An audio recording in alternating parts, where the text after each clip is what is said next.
Napoleon Hill spent 20 years interviewing over 500 of the wealthiest and most successful people who ever lived. Henry Ford, Andrew Carnegie, Thomas Edison, John D. Rockefeller. He distilled everything he learned into one book, published in 1937, and that book has since sold over 100 million copies, making it one of the best-selling books in all of human history. But here is the thing almost nobody talks about. In the very first chapter, Napoleon Hill tells his readers that there is a secret hidden inside this book. A secret so powerful that he refuses to state it directly. He says, if you are ready for it, you will recognize it. If you are not ready, you will read right past it. Most people read Think and Grow Rich as a motivational book, a collection of principles, a checklist for success. They missed the secret entirely. Today, on PageWealth, we go underneath the surface of this book and pull out what Napoleon Hill was actually trying to tell you. 4 deep insights that most people read right past. Stay with me, because by the end of this video, you will finally see the secret he hid in plain sight. The first chapter of Think and Grow Rich is called Desire. And most people read it and think, yes, I need to want things badly. I need to stay motivated. I need to keep my goals in mind. That is not what Hill is saying. Not even close. Hill opens with the story of Edwin Barnes, a man who arrived in Thomas Edison's office with nothing. No money, no connections, no experience, no qualifications. He came on a freight train because he could not afford a proper ticket. But Barnes had one thing, an obsession so complete, so consuming, so absolute, that failure was simply not a concept he entertained. He did not want to work with Edison. He did not hope to work with Edison. He did not plan to work with Edison. He knew it, with a certainty that had no rational basis whatsoever. Hill makes a distinction most readers completely miss. He says there is a difference between wishing for wealth and being ready to receive it. Wishing is passive. It leaves a back door open for failure. It says, I would like this if it works out. The desire Hill is describing burns every back door shut. It says, this will happen, period. The only question is when and how. This is not toxic positivity. This is not delusion. Hill spent 20 years studying the wealthiest people on Earth, and every single one of them described their early relationship with their goal in exactly these terms. Not hope, not motivation. Obsession. A burning, consuming, non-negotiable certainty. Most people are pursuing their goals with motivation, and motivation runs out. It depends on how you feel. It fluctuates with circumstances. Obsession does not fluctuate. It does not need the right mood. It does not need perfect conditions. It simply will not stop. That is the desire Hill is talking about. And most people have never felt it, which is exactly why most people never get what they say they want. Ask yourself one honest question right now. Is what I am pursuing a wish or an obsession? If the answer is a wish, that is not a failure. It is information. Either find a way to ignite the obsession or find something you actually cannot stop thinking about. Because Hill's entire book is built on the foundation that the wrong desire, no matter how well executed, will always eventually collapse.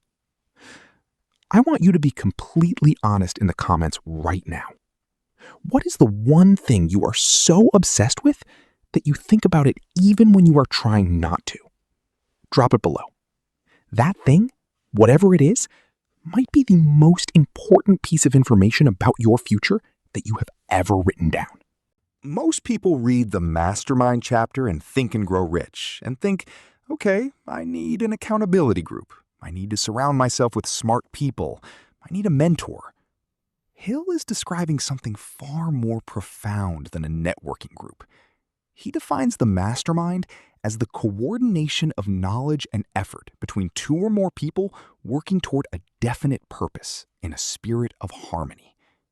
But then he says something that stops most readers cold, if they are paying attention. He says that when two or more minds come together in perfect harmony toward a common purpose, a third mind is created, an invisible force that is greater than the sum of its parts, a mind that no single individual in the group possesses alone. Hill called this the mastermind, and he believed it was the primary reason every great fortune in history was built by a group, never by a single person alone. Hill called this the mastermind, and he believed it was the primary reason every great fortune in history was built by a group, never by a single person alone. Andrew Carnegie, the man who commissioned Hill to write this book, openly credited his mastermind group of 50 men as the source of his entire empire. Not his intelligence, not his strategy, the force generated by the group. Think about what this means practically. The person you are 5 years from now is not determined by what you know. It is determined by who you are in the room with. The quality of your inner circle is not just an advantage. According to Hill, it is the difference between ordinary results and extraordinary ones.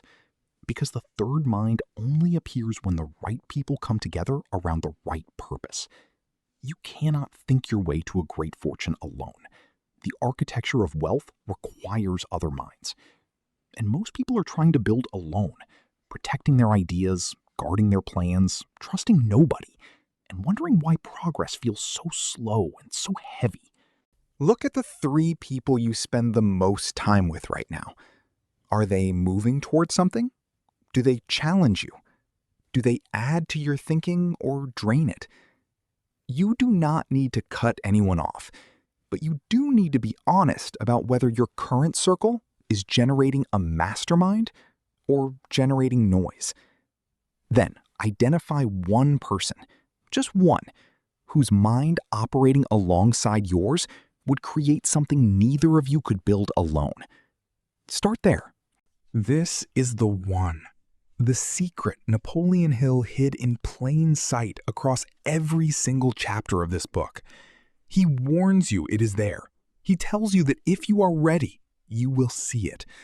Most people read the entire book and miss it completely. Here it is.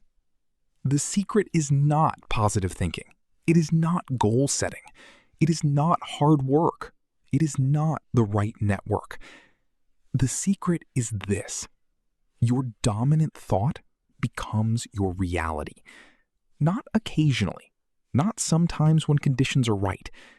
Consistently, inevitably, and without exception, whatever occupies your mind most deeply and most persistently will eventually manifest in your physical world. Hill calls this the principle of autosuggestion. The subconscious mind does not distinguish between a real experience and a vividly imagined one. Feed it a thought repeatedly, with emotion, with detail, with absolute conviction, and it begins treating that thought as an instruction. Your subconscious then works around the clock without your conscious awareness, organizing your behavior, your decisions, your perception of opportunity, all in the direction of the dominant thought you have fed it. This is why 2 people can be in the same room, at the same event, with the same opportunities, and one sees possibility everywhere, while the other sees nothing. Their eyes are the same, but their subconscious programming is completely different. Hill spent 20 years interviewing the wealthiest people on Earth and discovered that every single one of them, without exception, had at some point made a decision so deep and so final about what they intended to achieve that their subconscious had no choice but to begin moving them toward it. The thought came first. The wealth came second. Always. This is the secret. Not magic, not mysticism. A principle as reliable and as consistent as gravity, that the mind moves toward whatever it dwells on most. Which means the most dangerous question you can ask yourself is not, what am I doing? But what am I thinking about most? Because that answer, honestly given, will show you exactly where you are headed. For the next 7 days, every morning before you pick up your phone, write one sentence describing exactly what you intend to achieve. Not what you hope for, not what you want, what you intend. Write it in the present tense, as if it is already happening. I am building a business that generates consistent income and gives me complete freedom.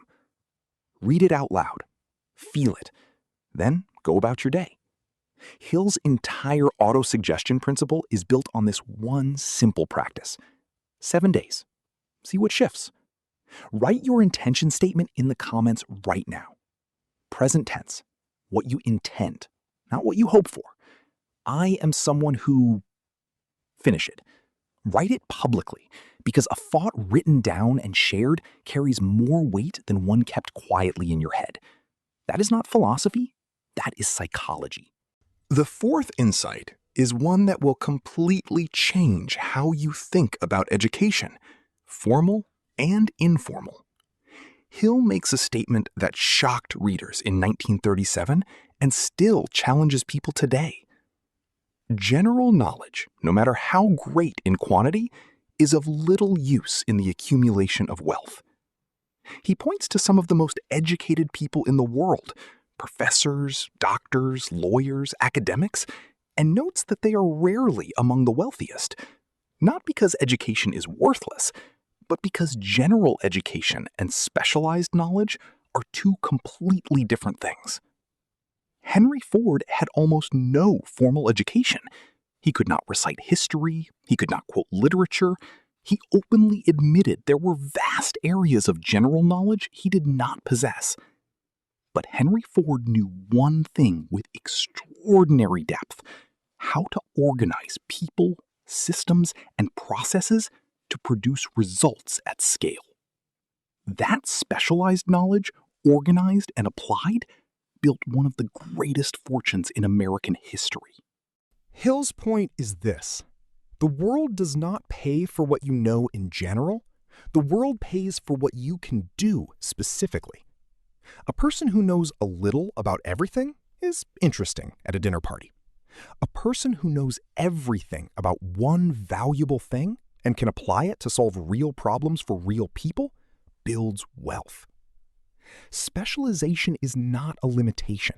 It is a competitive advantage. And Hill takes it one step further. He says you do not even need to possess the specialized knowledge yourself. You simply need to know where to find it and how to organize it.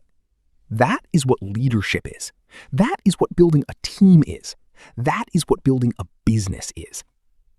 The most valuable skill is not knowing everything.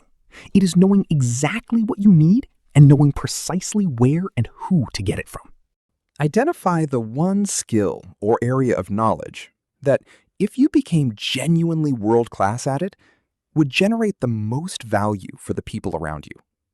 Not the most impressive, not the most traditional, the most valuable. Then invest the next 12 months going deeper into that one thing than most people go in a lifetime. That depth is where wealth lives. So what is the secret Napoleon Hill hid in plain sight across every chapter of this book? It is not a technique. It is not a strategy. It is not a morning routine. The secret is that the mind is the only thing standing between where you are and everything you say you want. Not your circumstances, not your background, not your current bank balance, not the economy, not the government, not where you were born or who your parents were. The mind. Specifically, what your mind dwells on, believes with conviction, and moves toward obsessively. Every insight in this book, desire, the mastermind, autosuggestion, specialized knowledge, is Hill's way of saying the same thing from a different angle. Change what occupies your mind, and you change everything that follows. That was the secret. You just saw it.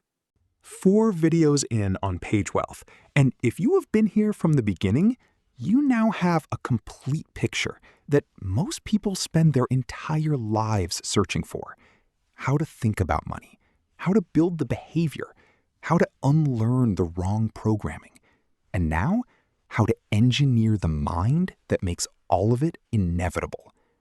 The next video on this channel is going to shift gears completely. We are moving from mindset into execution, from thinking into building, from philosophy into strategy. If you are ready for that, subscribe right now, because that video is one you genuinely cannot afford to miss.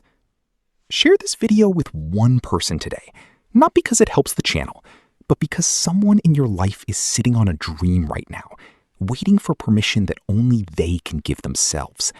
This video might be the thing that finally gives it to them. I will see you in the next one.